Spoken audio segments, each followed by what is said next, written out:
envie d'entreprendre, volonté de réussir, regardez le Club Éco d'Objectif-News.tv avec la Banque Populaire Occitane.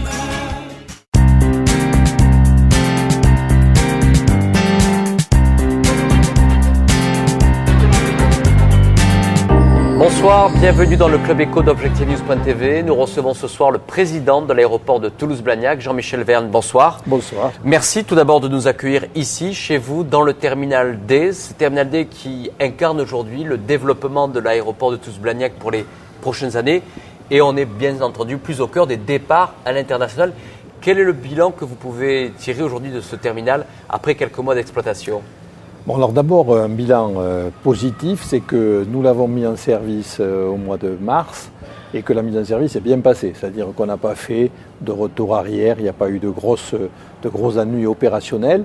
Bon, à notre échelle, on se souvient, à une autre échelle, les ennuis qu'avaient eu nos amis britanniques avec l'ouverture du T5 à Heathrow, donc c'est déjà bien. Deuxièmement, une satisfaction globale de l'architecture, de l'ambiance et du fonctionnement des passagers. C'est important. Je crois que les passagers qui sont venus depuis et pendant l'été, ceux qui viennent moins souvent, les touristes, si j'ose dire, ont vu une autre dimension d'aérogare et l'ont apprécié. Troisièmement, un bon fonctionnement d'un élément important qui était la zone commerciale, qui prend son essor petit à petit, qui bien sûr a démarré et qui marche bien et qui aussi donne satisfaction. Donc globalement, alors à côté de ça, il y a des choses à régler. Au début, il y avait pas mal d'attentes au poste inspection filtrage, il a fallu le solutionner. Donc il y a eu quelques ennuis bien sûr qu'ont subi nos passagers. Et tout ça, il y en a encore à régler, mais donc un bilan positif par rapport à notre attente. Puis il y a eu l'épisode du volcan quand même, où on l'a utilisé de façon un peu exceptionnelle et ça a permis de le rôder, si j'ose dire, puisque dans des conditions qui étaient non prévues. Durant quelques jours, on va dire que l'aéroport de Toulouse-Blagnac était l'aéroport français. Français, voilà, tout à fait. Jean-Michel Verne, est-ce que ce terminal D a donné une attractivité supplémentaire à la venue prochaine de futures compagnies aériennes et de la création de nouvelles lignes?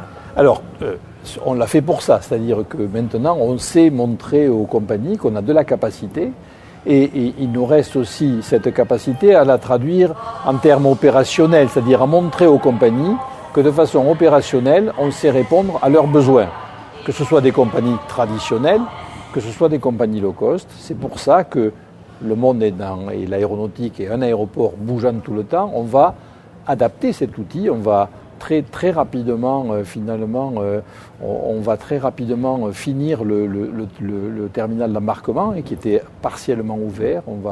C'est des travaux que l'on va lancer dès l'année prochaine très certainement et on va adapter un peu nos installations de façon à traiter ce qui est le cœur de notre croissance, c'est-à-dire les low cost. Jean-Michel Verne, vous avez fait un pari osé justement dans une croissance du low cost qui prend de plus en plus de parts de marché aujourd'hui dans les aéroports internationaux et bien sûr les aéroports français. C'est que vous avez positionné ce hall-day dans une logique quand même de terminal en même temps, dans une logique de business, de segment marché de business, de qualité. C'est vrai que quand on compare à d'autres halls d'aéroports qui sont ouverts, qui sont beaucoup plus orientés sur low cost, ici vous avez souhaité maintenir une certaine qualité. Tout à fait. Alors ça, c'est vrai que c'était un choix que l'on a fait, c'était la Chambre de commerce gestionnaire à l'époque, c'était un choix qui a été fait de dire, on a un trafic business, il faut qu'on puisse y répondre et on y répond par un aéroport généraliste, c'est-à-dire un aéroport qui répond aux besoins, qui doit répondre aux besoins des compagnies traditionnelles comme des compagnies low cost. C'est vrai que c'est un peu, ça peut paraître anachronique par rapport à tout ce qu'on voit de développement de petites boîtes simplifiées, aérogares simplifiées, services minimum, etc. Là, effectivement, on a fait quelque chose de qualitatif. Ça ne nous empêche pas de pouvoir traiter les low cost et de opérationnellement montrer qu'on sait répondre à leurs besoins. Leurs besoins, c'est des tours très rapides pour des rotations rapides, etc. Donc, c'est un pari. Bon, il faut qu'on le fasse fonctionner et pour le moment, disons que la mayonnaise, si j'ose dire, a l'air de prendre, mais c'est vrai que dans les années à venir, il faut vérifier que ça fonctionne et qu'on arrive à avoir de la croissance avec cet outil. En tous les cas, la mayonnaise, elle prend bien. Quand on regarde les chiffres de fréquentation de l'aéroport de Toulouse-Blagnac depuis le début de l'année, malgré quand même toujours une crise qui perdure quand même, on sent quand même qu'il y a un effet un peu de reprise, puisque lorsqu'on regarde votre mois de juillet, vous êtes à plus 1,7.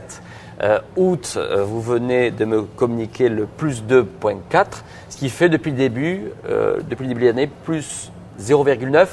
Pour quelles raisons l'aéroport de Toulouse-Blagnac résiste mieux que d'autres grandes villes en France? Bon, alors d'abord, il a mieux résisté l'année dernière. C'est-à-dire, vous vous souvenez, l'année dernière, on avait une baisse moins importante que la moyenne. On se rappelle les chiffres. Moins 1 pour nous. En moyenne en France, autour de moins 4, moins 5. En Europe, plutôt moins 6, moins 7. Donc on avait moins souffert parce que c'est lié aussi à la conjoncture économique de la région.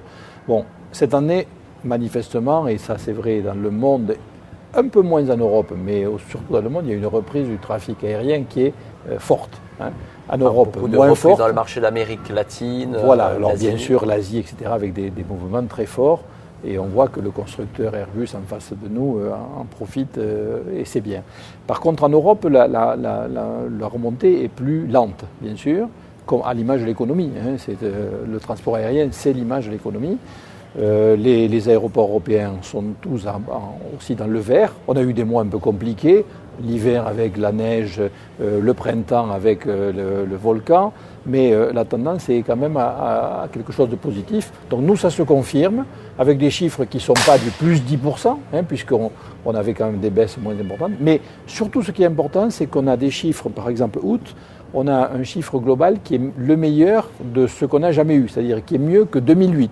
C'est-à-dire qu'on va, et on espère à la fin de l'année, retrouver un niveau de trafic supérieur à 2008, c'est-à-dire avoir compensé la baisse. Vous avez revu vos objectifs à la hausse, Jean-Michel Verne? Oui, on a revu les objectifs. On avait prévu cette année quelque chose d'à peu près stable, voire légèrement négatif. Et là, on prévoit de revenir à des niveaux supérieurs à 2008, donc d'avoir des croissances autour de 1,5%. J'espère qu'on le tiendra. Mais le fait de revenir à des niveaux de 2009, c'est important.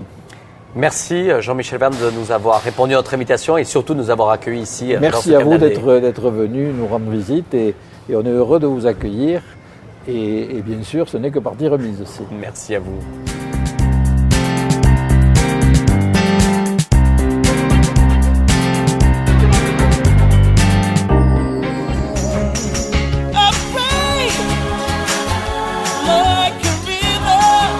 Envie d'entreprendre? Volonté de réussir? C'était le Club Éco d'Objectif News.tv avec la Banque Populaire Occitane.